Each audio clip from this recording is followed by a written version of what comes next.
Okay, so harvest time, as it was introduced in the early part of the video, which I hope to be able to splice together nicely from the greenhouse.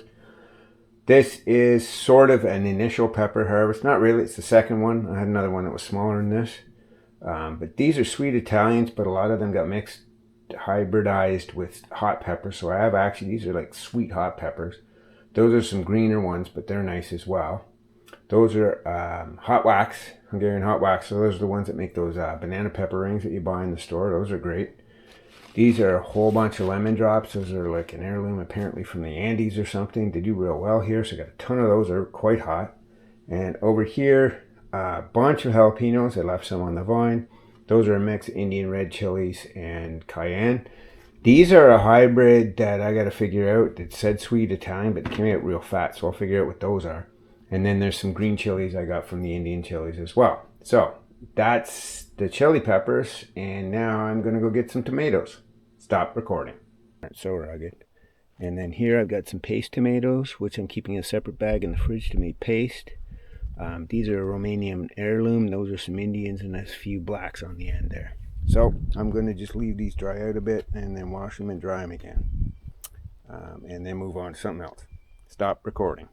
We got a bunch of tomatoes in the fridge. There's tomatoes behind there ripening. They're the ones that weren't quite ripe. They'll be ripe in a day or two. They're all washed up. That's some split tomatoes and peppers. I'm going to make a sauce tonight.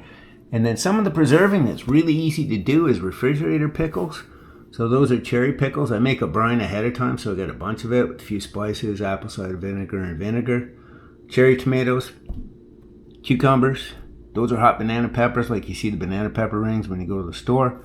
And that's a jar full of jalapenos. I still got a ton of hot peppers in the fridge, which I'll make some sauce with and pickle some more. So there you go, harvesting and preparing. Stop recording. Okay, 18-pint jars.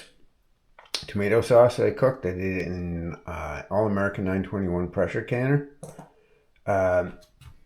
These are Tatler lids. They're reusable. They're a little trickier, so I usually do 2/3 to 1/3 just until I get the hang of these, although I'm getting close. These are one-time lids that you can get at the store. These are the ones that most people are used to. When you do pressure canning, these are shelf stable. It's not like water bath. I can keep them on the shelf for years because the pressure process creates a seal like that. Now you wonder why the rings are off. You actually don't need to leave the rings on when you pressure can. It's a better idea to take them off so no moisture will get trapped underneath. And then the rings last longer for you to reuse them because you wash them and they don't get rusty.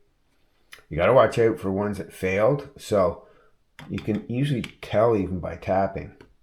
That sounds weird. Yes, that was a failure. Good, good, good. Oops. Yes, that was a failure. So I just take the ones that are failures out of circulation, put the sauce in a container in the fridge and use it up or freeze it again. But the rest of them, they're good to last, I don't know. I've used them up to 3-4 years on the shelf.